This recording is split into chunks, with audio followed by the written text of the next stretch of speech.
¿Por qué habría que decirle a un hijo que no tenga padres ajenos? Ciertamente esa sería una instrucción muy extraña.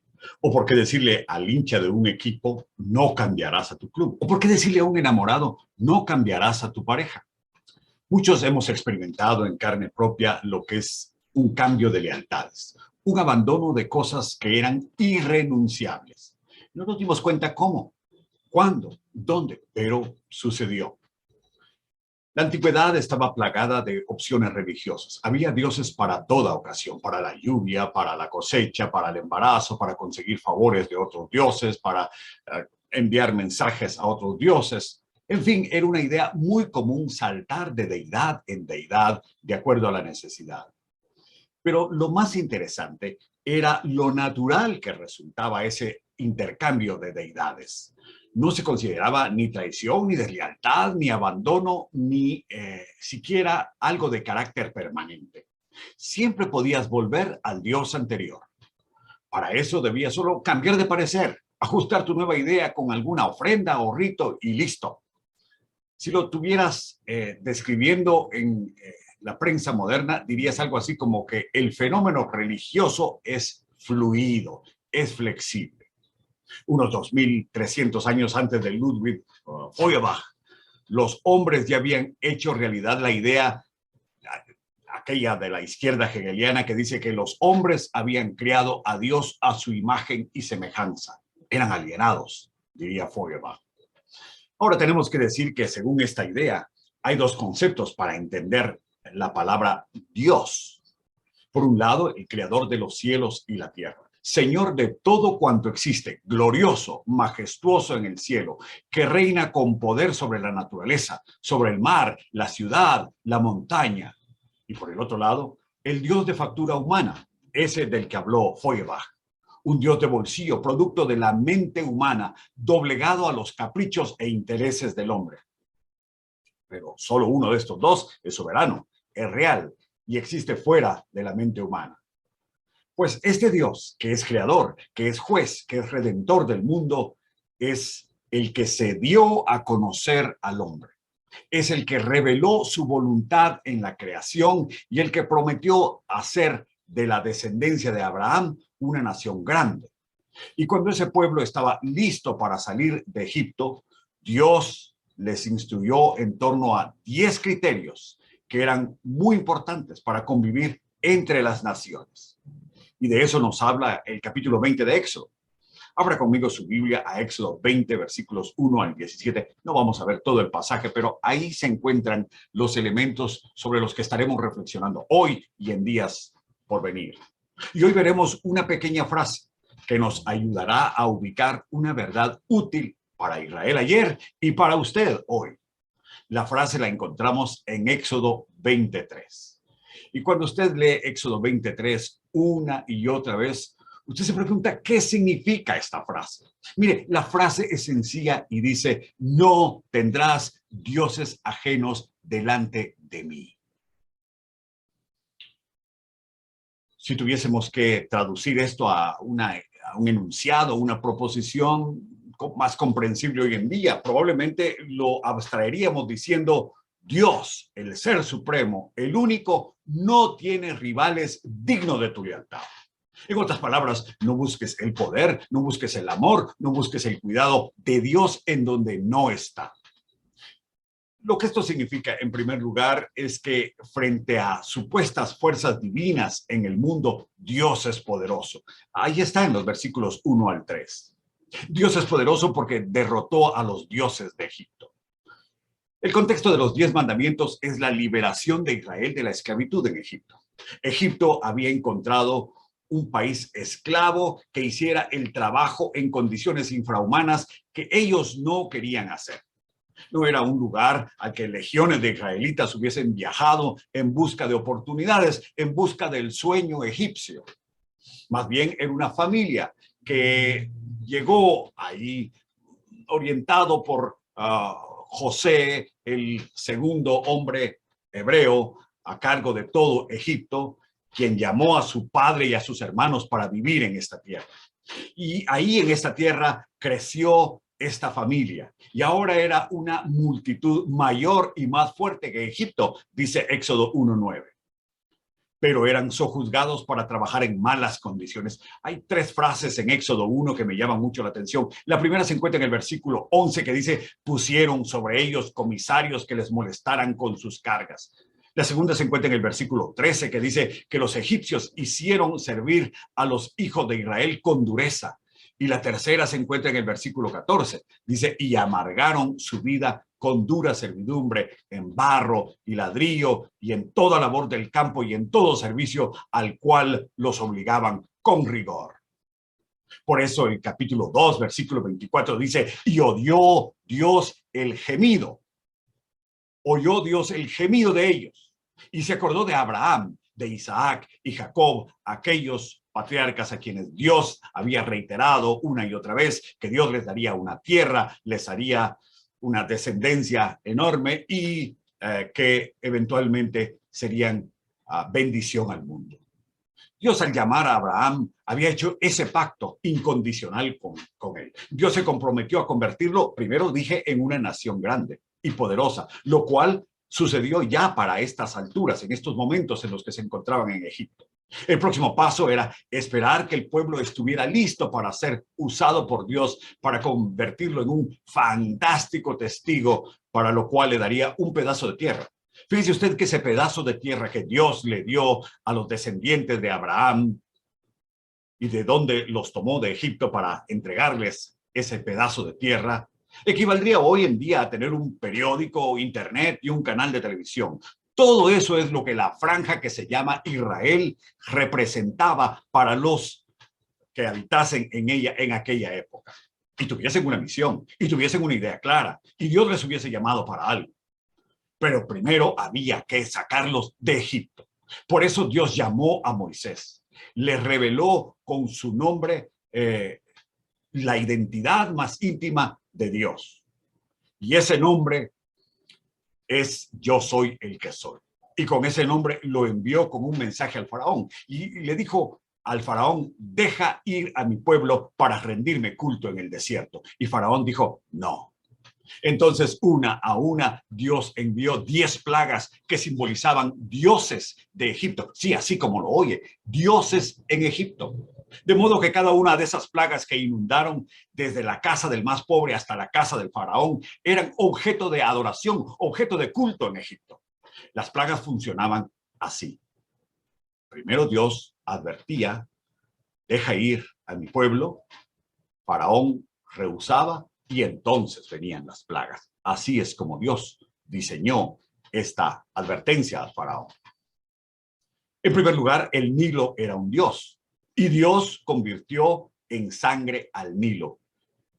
Y faraón dijo, no. Las ranas eran otro dios y las convirtió en plaga. No había rincón o casa en Egipto en donde no saltaran ranas. Dios dijo, deja ir a mi pueblo, y faraón dijo, no. Y así sucesivamente, piojos, faraón dijo no. Moscas, faraón dijo no. Muerte del ganado, faraón dijo no. Sarpullido, úlceras en hombres y animales, y faraón dijo no. Granizo, faraón dijo no. Langostas, faraón dijo no. Hasta llegar a la muerte del primogénito. Faraón finalmente los dejó salir, primogénito de todo Egipto y del faraón. Recuerda usted que Dios ordenó a los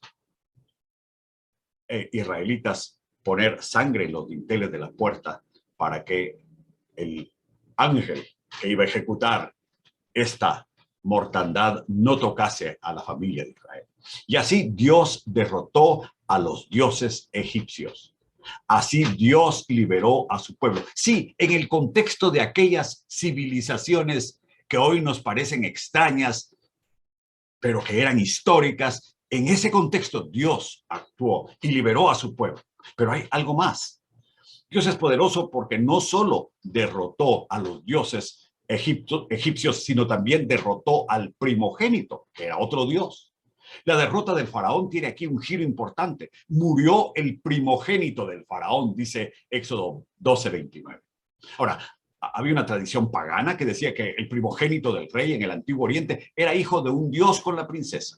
Era una creencia popular, como muchas de las que tenemos hoy, entre mentira social y verdad ejecutable, como la quema del diablo, como los barriletes que llevan mensajes a los muertos. Así se creía que el primogénito era hijo de Dios. Pero un momento, esa idea también se vio cuestionada aquí. El faraón Dios acababa de morir. Y cada golpe asestado contra la religiosidad falsa conmovía al faraón. Y finalmente, harto y humillado, y quizá convencido que todo lo que adoraban se había convertido en objeto de castigo, el faraón finalmente dijo, sí, que se vayan. Luego, en un arrebato de duda, dijo, pensándolo bien, ya nos pasó de todo, ¿qué más nos puede pasar? Y entonces se arrepintió y salió a perseguir a los hebreos. Y usted recuerda cómo terminó eso. Terminó en que el faraón y sus carros y su ejército fueron anegados por el mar. Y así Dios liberó a su pueblo. Pero hay algo más. Dios es poderoso porque endureció el corazón del faraón. En el relato del Éxodo hay una polémica en contra del faraón mismo. Resulta que otra creencia popular de los egipcios era que Faraón tenía un corazón fuerte, inquebrantable. Después de todo, si Faraón es un dios, pues esperaba que su voluntad fuese una voluntad de hierro. Es como creer las mentiras sociales que hoy creemos, cierta cantidad de rezos, de ritos por los muertos, que hoy nos libran del juicio divino. Pues así, por la imposición de la cultura sobre el pueblo, se creía que el corazón del faraón era fuerte. Y esto es lo que el escritor de Éxodo ataca. Una media docena de veces dice que Dios controlaba el corazón del faraón y lo endurecía y lo volvía a endurecer y lo seguía controlando. Y esto no es otra cosa que la derrota de los dioses, no solo de los dioses, no solo el primogénito que era el dios, sino aquí el corazón mismo de la deidad faraón se vio sojuzgada por Dios, conducida por Dios, controlada por Dios. Así Dios liberó a su pueblo. Ahora, ¿de qué lo liberó? Lo vimos al principio, esclavitud, servidumbre, dureza, maltrato. Conocer al Dios verdadero libera. Libera de nuestras creencias sociales, disfrazadas de religión, de creencias populares. Y lo más importante, según el testimonio bíblico, nos libera del pecado. Nuestro país, nuestra amada América Latina, necesita ser liberada de los dioses modernos. Un día nos despertamos y descubrimos que no podemos vivir sin internet, sin teléfonos móviles, sin ciertas páginas particulares, y eso también es idolatría. No me digas que Moisés fue el primero que bajó de la nube un mensaje en su tablet. Hay otras explicaciones para esto. Pero en segundo lugar, frente a la supuesta fuerza divina o fuerzas divinas en el mundo, los dioses, Dios es excluyente.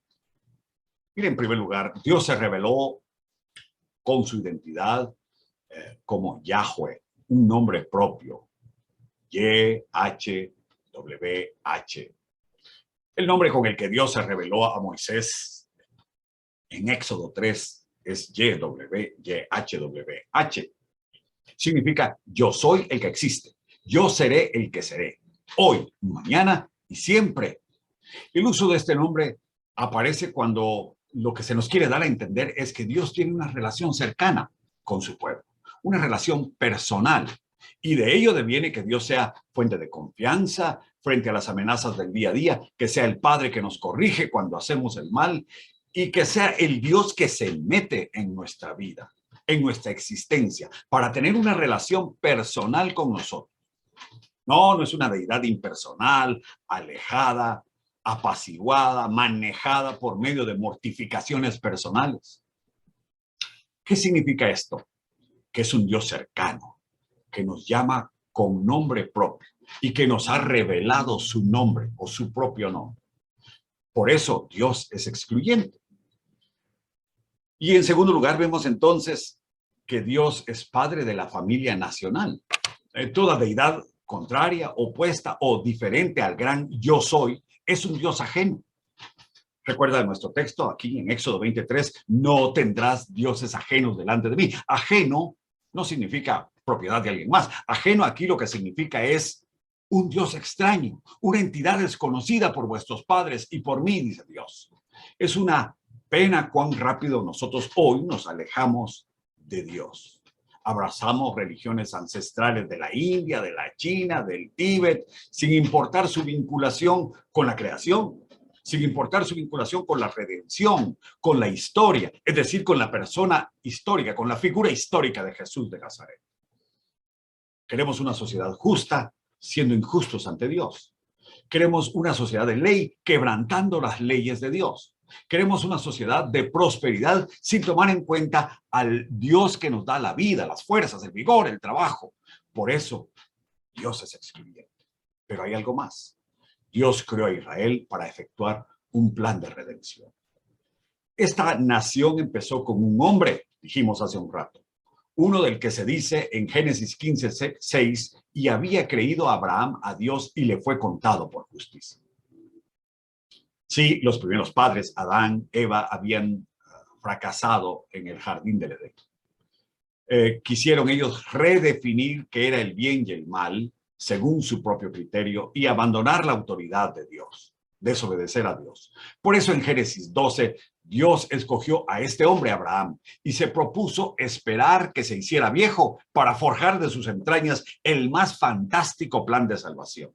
Primero, por una descendencia de la cual vendría el Mesías. Segundo, por una tierra que sería el lugar del cual saldría la voz de Dios. Y tercero, por una misión, bendecir a la humanidad a través de la obediencia de este pueblo a la ley de Dios. Pero a ese pueblo le dice, yo los escogí, no porque fueran lo más importante de la tierra, sino por ser lo más insignificante de la tierra, dice Deuteronomio 7:7. ¿Lo ven? Así es como Dios actúa, tomándonos para que nuestra obediencia anuncie al mundo quién es Jesús. Por eso Dios es un Dios excluyente. Pero en tercer lugar, encontramos aquí en este primer mandamiento que frente a supuestas fuerzas divinas en el mundo, Dios es sorprendente. En primer lugar, Dios nos sorprende porque puedes hablar con Dios y vivir. En el Antiguo Oriente hay testimonio de que los dioses no podían entrar en contacto con el hombre sin que el hombre muriera. Los griegos inventaron por eso los demiurgos o agentes intermedios para entrar en contacto con el hombre. Dios es sorprendente porque el hombre puede hablar con Dios y vivir. Dios tiene comunicación con Adán, con Noé, con Abraham, con Isaac, con Jacob, con Moisés. Y estos hombres le escuchan, le entienden y lo más importante, viven después de hablar con él y viven de acuerdo a su instrucción. Esto mientras los hombres morían para hablar con la deidad según las creencias del antiguo cercano oriente.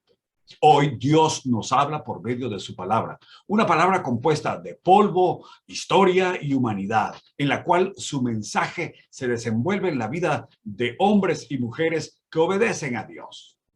Nos preparan para conocer a Jesús, el descendiente de Abraham.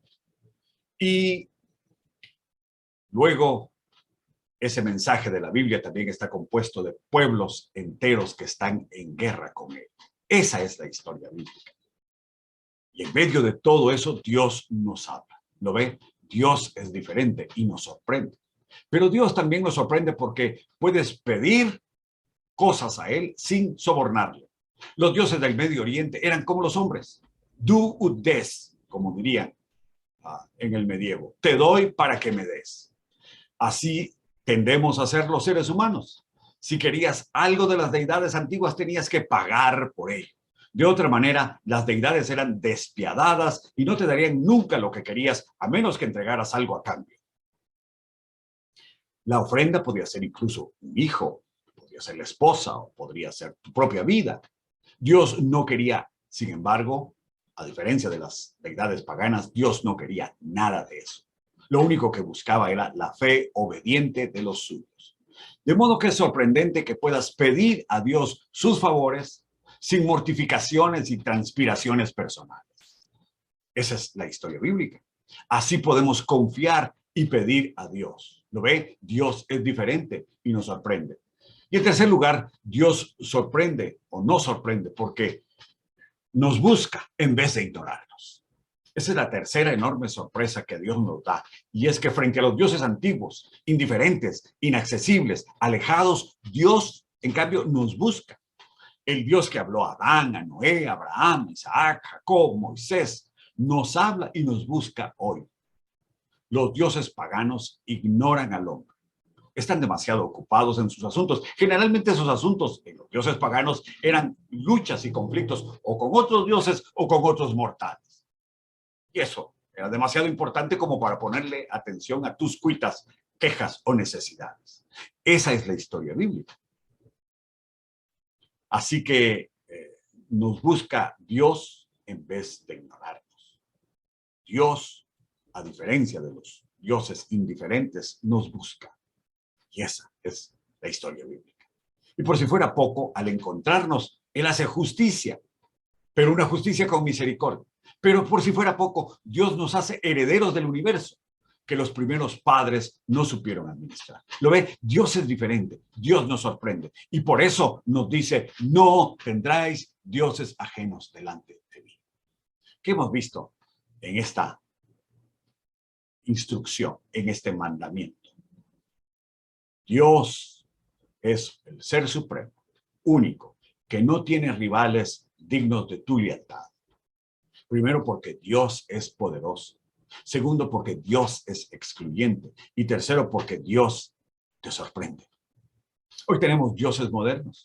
Nunca fue más cierto que cuidado con lo que deseamos porque se nos puede hacer realidad. Cualquiera con un teléfono móvil tiene más tecnología en el bolsillo que la que tenía el Apolo 4. ¿Para qué? Mi papel no es decir que eso no sirve. Mi papel es preguntarte, ¿para qué? ¿Para qué? ¿Cómo nos liberamos de los dioses modernos y de sus impulsos en nuestra vida?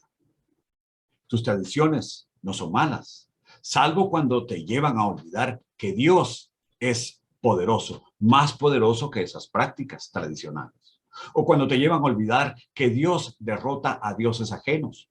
O cuando te llevan a adorar al Dios sorprendente del que hemos hablado hoy. Hay chicos que, siguiendo a sus padres, son esclavos del Dios moderno de la tecnología. Hay civilizaciones enteras, países enteros que son esclavos de un Dios nuevo, el fútbol. Y la religión oficial de los europeos y de muchos países en el mundo parece ser alguna forma de deporte. En Europa, el fútbol. Por eso podemos vivir sin internet, sin teléfonos móviles, sin ciertas páginas particulares, sin sus películas. No podemos vivir sin eso. Y eso también puede ser idolatría. Cualquier cosa que te haga olvidar a Dios, que entretenga tus pensamientos más que Dios, o que te sustraiga o distraiga tu interés más que Dios, debes saberlo y debes oírlo hoy. Eso es un Dios ajeno, extraño. Y Dios te dice, no tendrás dioses ajenos delante de mí. Oremos. Señor, te damos gracias por esta instrucción de la ley, tu ley, esta instrucción de tu palabra. La instrucción nos recuerda que es a ti a quien debemos adorar, buscar, amar y obedecer. Gracias en el nombre de Jesús. Amén.